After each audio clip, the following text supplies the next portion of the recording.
passé un très bon voyage, tout s'est très bien passé.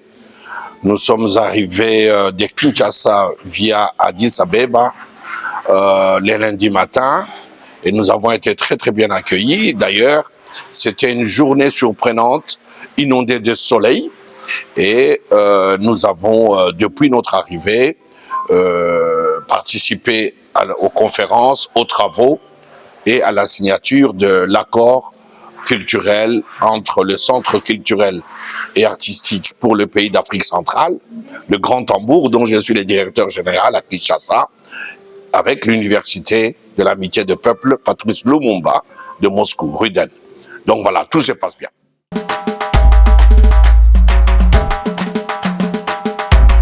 Mais j'ai l'avantage, peut-être un léger avantage de connaître la Russie. Et c'est un grand pays, c'est un pays qui compte, et c'est un pays profondément attaché à la liberté et à l'émancipation des pays africains depuis plusieurs décennies.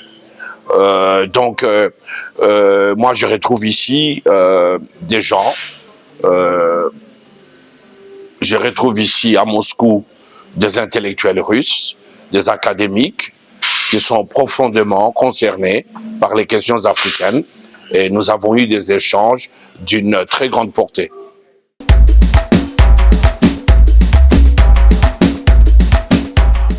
Pour moi, c'est la parole du Congo que j'amène ici. Pour moi, c'est la mémoire de Patrice Lumumba que je viens partager avec ceux qui ont baptisé l'une de leurs plus grandes universités du nom de notre héros national.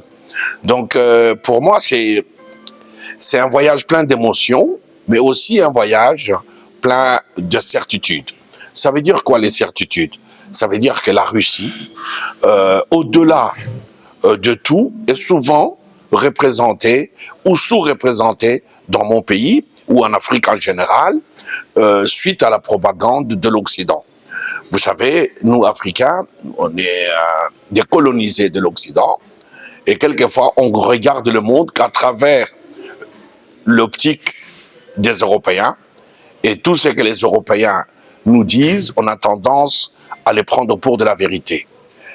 Mais ce que nous voulons faire, c'est de défier les stéréotypes, défier les clichés pour que les Africains et les Russes puissent se regarder culturellement parlant, en tant que peuple, en tant que nation, en tant qu'humanité. Et cela n'est possible qu'avec des échanges culturels de bonne facture.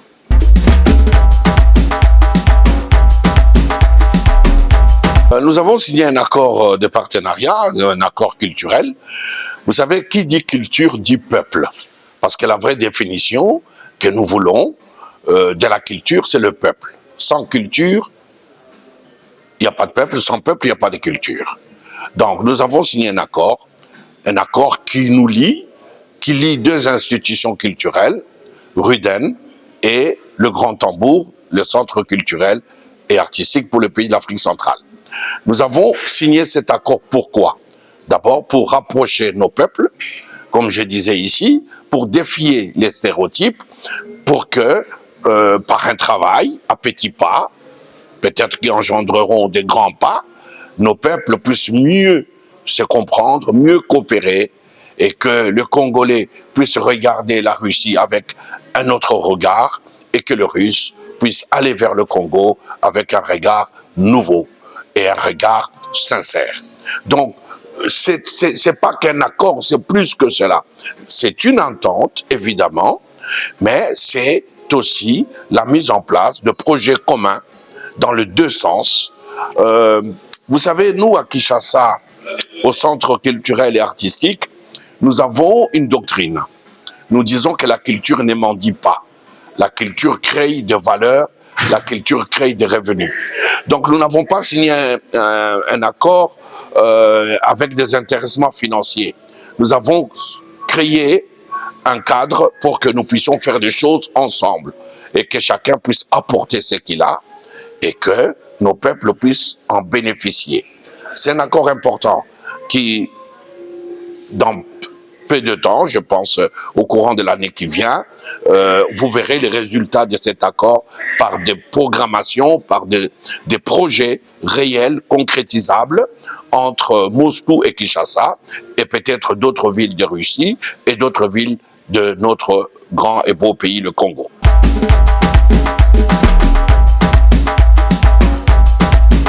Ben, comme vous le savez, moi je suis cinéaste, donc j'ai été formé à l'histoire du cinéma, donc je connais dans l'histoire mondiale du cinéma quelle est la place du cinéma russe, qui est un cinéma puissant, un cinéma patriote, un cinéma engagé. Donc j'aimerais bien qu'au Congo, où le cinéma avait disparu, mais grâce au Grand Tambour, nous avons actuellement un programme de la Cinémathèque congolaise qui est très en vogue. Tous les dimanches, notre salle de 800 places est remplie et prise d'assaut. Il faut d'abord ramener l'éducation à l'image au Congo. Il faut éduquer le Congolais à analyser et comprendre l'image. Parce que l'image est centrale. L'image domine la parole. Et surtout, depuis que nous sommes dans la révolution du numérique, l'image a une très grande importance dans le dialogue entre peuples, dans le dialogue social. Donc, mais qui dit image, l'image, le son font partie globalement des expressions artistiques. Nous avons plusieurs expressions artistiques et le Congo possède une diversité culturelle très importante qui ne peut pas être dominée par une autre, qui peut regarder et coopérer d'égal à égal avec toute autre nation. Nous avons une très très riche diversité culturelle et c'est à nous de lui donner de l'impulsion et de le ramener à la rencontre de la Russie, qui est aussi un très grand pays de culture. Donc voyez-vous, les arts en général, les expressions artistiques, culturelles, que ce soit le théâtre, que ce soit le cinéma, que ce soit la cuisine, l'art culinaire, que ce soit la mode, que ce soit même l'architecture, le Congo a des choses à mettre sur la table, le Congo a des choses à partager. Donc, mais nous vivons dans un monde qui, de plus en plus, c'est un monde multipolaire. C'est-à-dire que le Congo a aussi pas simplement à recevoir, et nous ne voulons pas la main tendue. Nous ne sommes pas un Congo de la main tendue. Nous sommes un Congo qui donne, un Congo qui prend. Donc c'est ça le rapport à la culture que nous voulons avec la Russie. Et nous allons, par tous les moyens, d'ailleurs, nous pensons, l'année prochaine, nous allons organiser une quinzaine culturelle congolaise.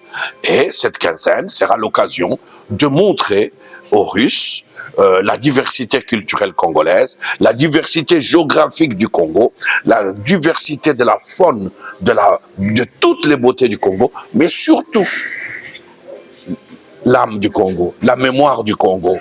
Et cela, je pense que, comme je le disais lors de mon discours ici, il y a dans l'ADN de la Russie, il y a l'Afrique.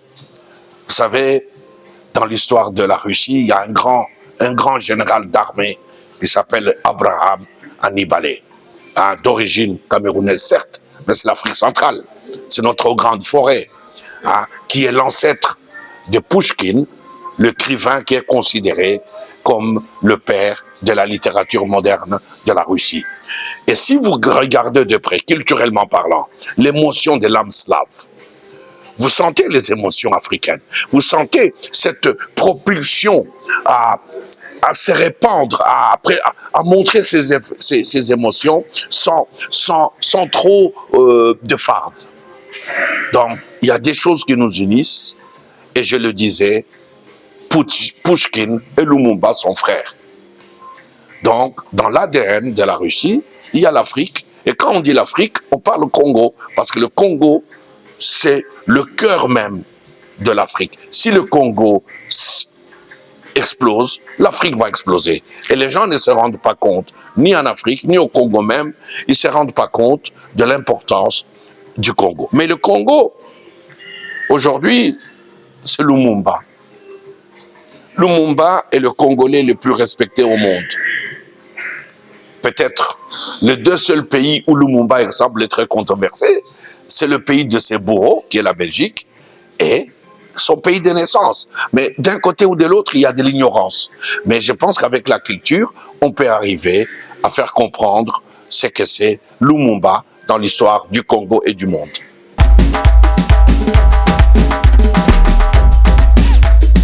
Le cinéma congolais, son plus grand défi, c'est de naître, c'est d'exister. C'est-à-dire d'avoir du gouvernement un cadre légal. Parce que le cinéma est un acte politique. Le cinéma est l'art de la représentation de soi-même et de l'autre. Vous savez, faire un film, comme j'ai dit tout à l'heure, c'est un acte politique. C'est donner de ces nouvelles, les nouvelles de son pays au monde.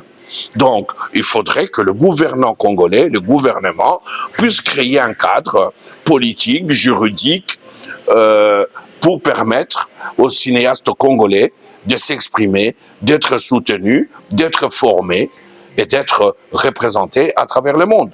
Donc, il faudrait d'abord cela. Je suis cinéaste, j'ai parcouru toute l'Afrique, j'ai fait des films qui sont très connus. Et je sais quel est le problème. J'ai été le président de la Guilde africaine de réalisateurs et producteurs. J'ai présidé plusieurs fonds d'aide au cinéma.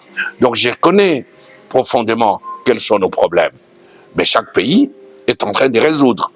Le Burkina a résolu ses problèmes. Parce qu'il y a derrière des hommes et des femmes formés au cinéma.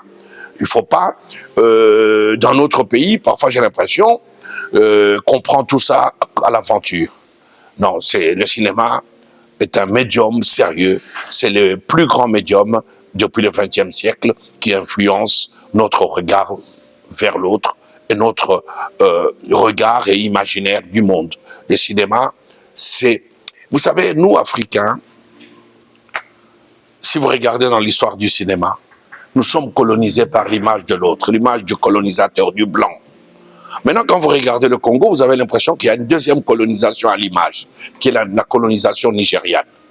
Parce que l'influence du cinéma de Nollywood est en train de prendre de la place, même dans l'espace public, hein, dans les habitudes, dans le comportement. Voilà, donc, enfin, je peux citer plusieurs cas de l'influence de l'image par rapport à notre corpus social, mais le cinéma doit être pris au sérieux pour qu'il puisse exister au Congo.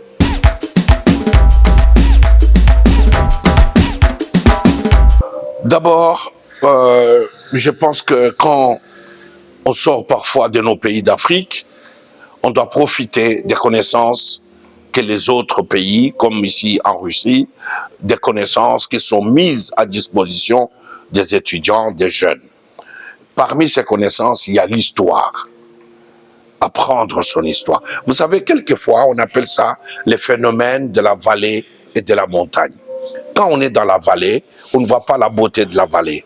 Mais quand on monte vers le sommet de la colline et qu'on prend de la hauteur et de loin, on voit que la vallée est belle. Donc, quand on s'éloigne de son pays, quelquefois, on prend conscience de la beauté de son pays.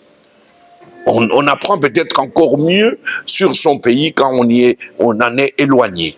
Donc, je pense que les jeunes devront profiter des possibilités, des connaissances, des possibilités du savoir à travers les études qu'ils ont ici en Russie pour pouvoir s'armer d'un bagage qui servirait à leur pays d'origine. Vous savez, le savoir déchire les ténèbres, disait le plus grand poète congolais, Tchakatouma Matala Boukati. Le savoir déchire les ténèbres. Donc si on veut avancer, nous devons nous armer du savoir. Et ça, pour les jeunes qui sont en Russie, la Russie est un pays des scientifiques.